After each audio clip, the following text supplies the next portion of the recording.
We use anything to build a house. Our goal is to keep people on their bicycles year-round. By the way, this one was considered the drink of the gods.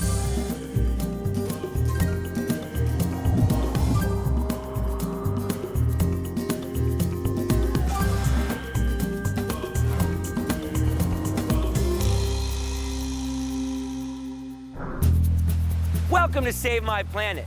I'm Stephen Brooks, here in Costa Rica, one of the greenest places on Earth. They also make some pretty delicious organic chocolate right in the rainforest, but we'll see that later. One of the biggest problems facing our planet is the amount of trash all of us produce every day. Wouldn't it be great if there was a way to do something constructive with all that garbage? Like maybe build a house? Don't laugh. You may want to move right into one of the homes that Dan Phillips is building in Texas. Let's go to the Lone Star State and check them out.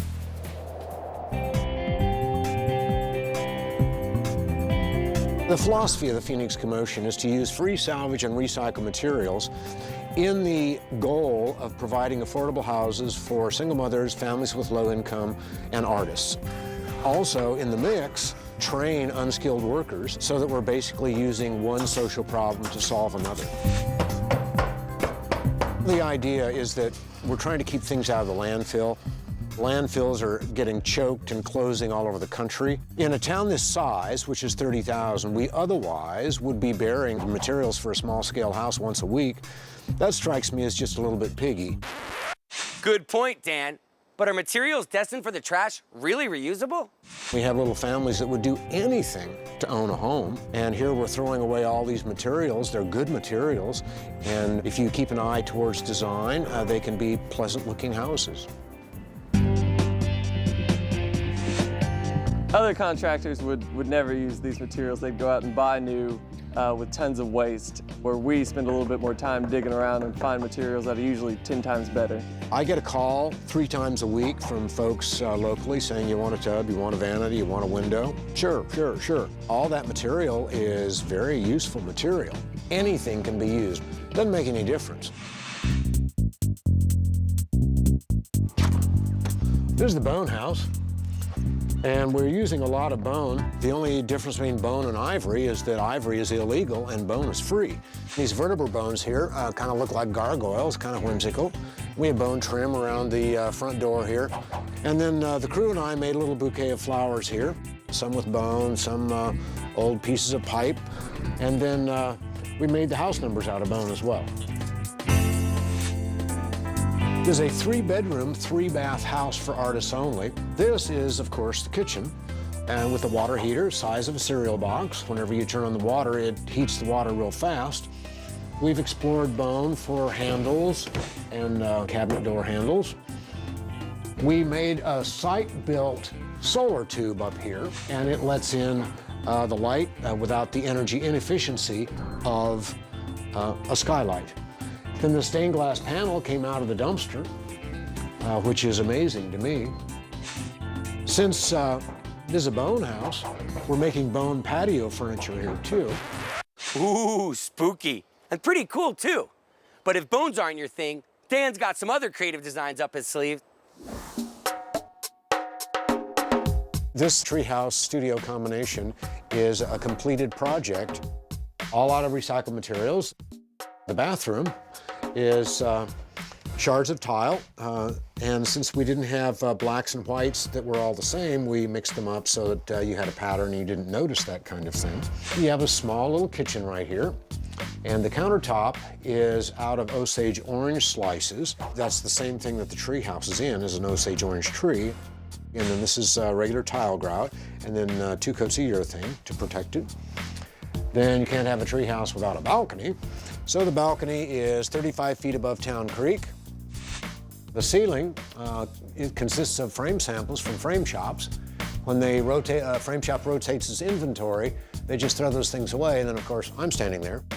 The windows in the front are relish plates, but they're really pretty windows.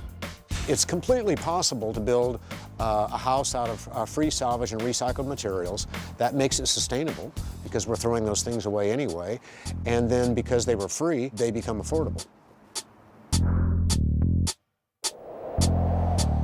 Hey, Dan, if you ever need a tenant for the treehouse, give me a call.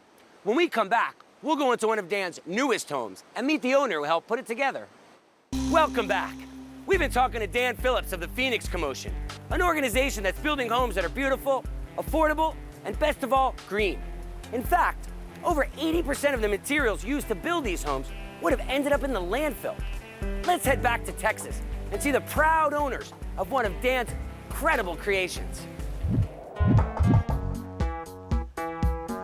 There are three different threads in the Phoenix Commotion. One is I build the houses for low-income families and single mothers. The second thread is I target artists. And then the third is a homesteading initiative whereby anybody can have a house, they just have to build it themselves. And so we line them up with a seasoned builder right behind them, then they build it themselves. They do it, the whole thing from dirt to turnkey. And it's minimum square footage allowed by law, which is 240 square feet for the first or only occupant. Then you add on 100 square feet for each additional occupant. 240 square feet? Isn't that a little small? One person doesn't need more than 240 square feet. A very good example is Christy Stevens. Working with Dan and the Phoenix Commotion on my home gave me a really incredible sense of empowerment and a feeling of being a vested member of my community, and the fact that I am a homeowner in a neighborhood that I hope to improve with the improvement of my house. That's a really incredible feeling. She was right in there, banging her thumb, getting sweaty and dirty, so were her boys, and now they have this cute little house that is affordable, sized according to what they need, and pleasant to live in. We're in Christy Stevens' house now. This is her kitchen, and she's still working on the floor here. Eventually, she'll put a stain on it and a finish. And then the living room floor are tile shards. They're different, about 5 different colors of black on here, all free, some marble, some vitrified china. And then this is an Osage orange countertop. These are just cross sections of the Osage orange tree, also known as horse apple. And this is a paper mache floor, just done with paper sacks. Yup, that's the same paper mache kids use in school projects. Makes a dandy floor and very durable. Then in the bedroom here, we got a number of longleaf pine flooring boards, which were in pretty rugged condition, but we cleaned them up and then repaired them with an auto body putty known as Bondo, and then color matched and urethane. Then in the bathroom, Christy's boys designed the sun pattern here on the floor, and the shower is done with a Corinthian capital that I was able to get. So it makes it look like a Roman spa, just a little bit. It was an amazing learning curve, as well as the physical exertion and work and effort that I put into my house, and learning all the different tools and how they work, and passing that knowledge on to my sons, so that if something goes wrong with my house, I know how to fix it. That's a really incredible feeling. The fact that at least 80% of this house is built out of recycled materials makes me really proud. What's fun about this is there's an opportunity to give back. Everybody wants to give back. A person can make a reasonable living, providing affordable housing, using unskilled labor, and make it sustainable, energy efficient, and pleasant. Wow, those are some really cool houses. Nice job, Dan. So do you feel inspired? You could check in with your local green building program to find out how you could build like Dan. You'll save a little money, and you'll help save the planet, too. Coming up next, we're gonna ride around with some folks who have found a way to ride their bikes everywhere they go, rain or shine. If you're remodeling your home or making an addition, there's plenty of room to be green. Try finding a contractor who builds with salvaged or recycled material. Check in with your local lumber yard. They often throw away wood that's still usable for floors, walls, and ceilings. And remember, from windows to bathtubs, one person's trash can be another's treasure. Welcome back to Save My Planet. Did you know that about 1/3 of the total U.S. carbon footprint comes from cars and trucks? America has about 250 million of them on the road. So imagine the impact we could have if we drove just a little bit less and hopped on our bicycles a little bit more. Well, as the folks you're about to see will tell you, it's not as hard as it sounds, even in the winter.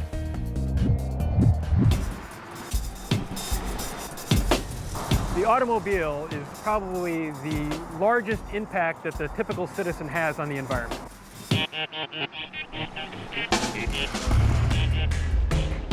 Individual transportation takes up a third of the total greenhouse emissions, so that's a pretty significant chunk of carbon that we're letting out into the atmosphere. Up to 30% of our space is devoted to street paving or parking lots. That's an enormous amount of pavement. Riding a bicycle doesn't require, 40x feet of pavement. You need this much. There's no carbon emissions here on a bicycle.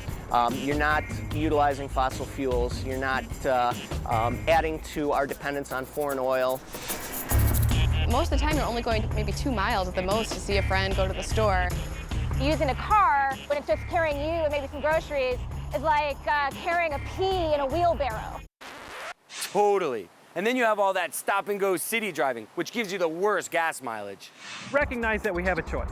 That every day when we come out and we say, how am I going to get to work, we have a choice. I wear dresses, I wear high heels. It's easier to ride your bike in high heels than it is to walk in high heels. Say Monday, you take the train down, you bring a garment bag with your suits, your shirts, whatever you're going to need at the office for the next week. I'll get there early, I'll take off my hat, my helmet, and fix my hair. Well, Chicago is actually an excellent city to bike in. It's been voted by Bicyclist magazine the most bike-friendly big city in the nation. The mayor is totally behind biking, and there's an explosion every spring of new cyclists and year-round cyclists. Year-round? But Chicago has some wicked winters. I hate being cold more than anything else. I'm the person who's always like, can we please turn the heat up in here? I used to see people out there biking in the winter. I was like, they're crazy. How do they do that? There's no such thing really as bad weather. There's inappropriate clothing. You don't want to have a single heavy layer like a big down coat or anything. You want to have different layers, some kind of a waterproof, breathable jacket. Gloves, socks, there's different kinds of headgear. A valid concern that many people raise is what to do about the wind chill on your face. This is what's known as a balaclava. It's basically a sock that goes over your head with an opening for your face. A second option is what's called a neck gaiter. It's just basically a tube of fleece, and when it's really cold, if it's below 20 degrees or so, I actually wear ski goggles. In the winter, when you have to dig your car out and wait for your car to warm up for 10 minutes, you're cold. And once you get on your bike, you warm up really quickly. You'd be surprised. If you walk out of your house and you're perfectly comfortable, you're wearing too many clothes. Okay, so you're warm. But how do you keep from getting wet and filthy riding through all that slush? There are a few things that we definitely would recommend. Probably foremost among those is a set of full fenders, and those would serve to keep the slush and muck off of your back, but it doesn't do anything about your shoes or your pants. I try to wear as much black as possible because it seems to hide some of the dirt. We spend a lot more time riding in the dark in the winter than we do in the summer, so it is very important to make yourself as visible as possible. It's good to have lights on the bike. I usually have one on my handlebars. I also run a helmet-mounted light, which is more effective than the handlebar, and then at least one tail light.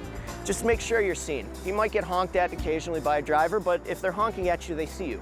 It's easier than it looks. People think I'm crazy. I've had people in the middle of winter say to me, "You're crazy," when they see me come up and lock up my bike. You have to get used to locking your bike and figuring out how to carry your stuff. But once you invest a little bit of time, I just think there's no other better form of transportation. Being a good citizen is about taking care of the environment as well as taking care of your neighbor. And riding a bicycle does both. Keeps you in shape, it burns calories. It feels good, it just feels right. And we have such an obvious option in front of us that we all learned to ride when we were a kid, use your bike. Changing how we live doesn't happen overnight. And old habits, they can be hard to break. So the next time you're gonna jump into your car, think about it. Can I ride my bike instead? You might be surprised at the answer. Coming up next, did you ever wonder what bats, chocolate, and biodiversity have in common? We're headed into the rainforest to find out. Bicycling to work every day is a great way to go green. And with a little planning, you can ride all year round, even in the winter. For your head, wear a balaclava to cover everything but your eyes. Dress in layers, an inner wicking layer, a middle insulating layer, and an outer protective layer. But remember, your most important asset is simply the will to do it. Welcome back to Save My Planet. Environmental research and education might not seem like the most exciting of topics, but at the Tarambina Rainforest Center in Costa Rica, they may have a solution. They found a unique way to provide an incredible place for researchers from all over the world to study, while teaching locals and tourists about this delicate and beautiful ecosystem. How do they do it? With bats and with chocolate.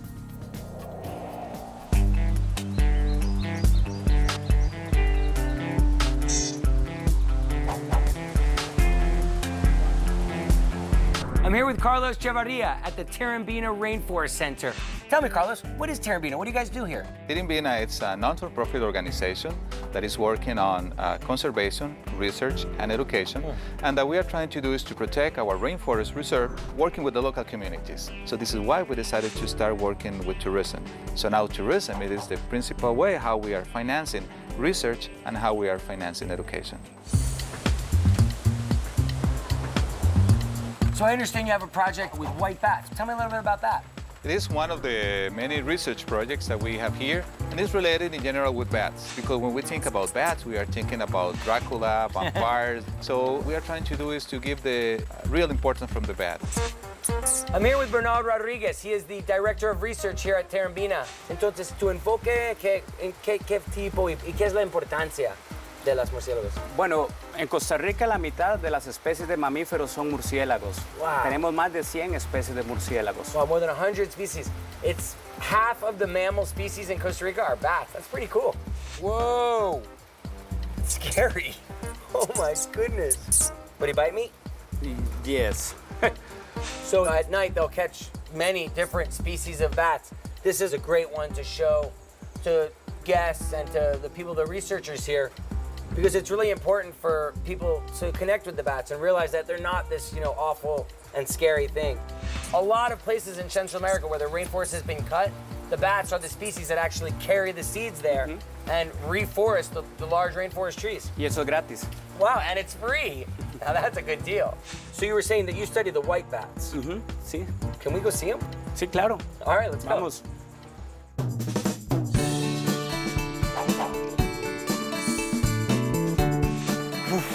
Here we are in the rainforest, going to see the white bats. Vamos, Bernal.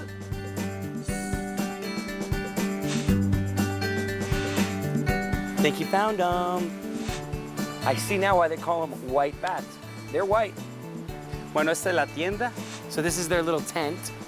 Almost all bat species, they find their homes just out in the forest with existing leaves or branches or caves. But the white bat is one of the only ones that actually creates and builds their home. There are some serious green builders. It's really beautiful that Tarambina provides a place, for people like Bernal to come and really focus and really study, and then helps them with a platform to share that information. It's great to work with the communities and see how they start thinking like the biodiversity is their own, and they start getting benefits for the conservation. And those chocolate bars I saw in the gift shop, what's going on? It is one of the programs that we have here to promote ecotourism. It is something that we call the chocolate tour. So here I am with Willie Aguilar, and he has the incredible job of being the chocolate man of Tarambina. The chocolate man, right? Yes, that's right. Where do I apply for the job? I'm sorry, man. That's my job. That's incredible. So I don't understand. People come here and take this chocolate tour. What's the point? So, well, actually, the point is that the chocolate has been in the forest for a long time. So we want actually to show that to people. So you find something that people really love, maybe then they'll really start protecting the rainforest. Exactly. That's the whole idea, that we are trying to, improve the way how people would be able to cultivate such a product like that and then save the rainforest too. It's a great way to get people motivated. So where do we start? I want to eat some chocolate. So we start right over here. Let's go.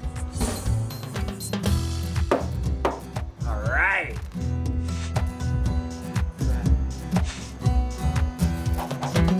Just to think, there's thousands of species of plants in the rainforest here, but they figured out you could take the seeds of this and mash it up like this and make chocolate. So genius. Forget about your fancy cappuccino maker. I make jungle hot chocolate. Salud. By the way, this one was considered the drink of the gods. Only the most powerful people in a native group will be able to drink it. It's delicious. Thanks so much. It's so great. I mean, this hot chocolate tastes delicious. And it's not only delicious, but what an incredible way that Terrabina is bringing guests and local people here to really connect with their food and really learn about chocolate. And what an incredible experience. I really appreciate it. Thanks so much, Willie. Thank you for coming. Salud. ¿Quieres un poco? Yeah, sure. Thanks a lot. The work going on at Terrabina is just one small example of how people are finding creative ways to better understand and protect the places where they live. And a sweet incentive never hurt. I'm Stephen Brooks. See you next time.